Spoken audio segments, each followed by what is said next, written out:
Superstition is false belief. Your belief can be false because you are related to the wrong kind of object. You are related to an object which is no deity, but you think it is a deity, so that's false belief, that's superstition.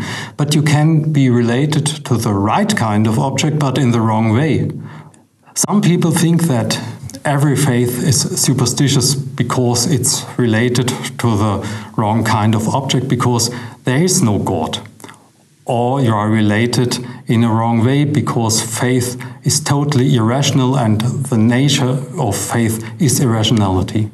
If you want to show that every faith is superstitious, you have to give good arguments that there isn't any supernatural being, and you have to show that there aren't any rational reasons for believing in a supernatural being. It doesn't seem to me that this is an easy job.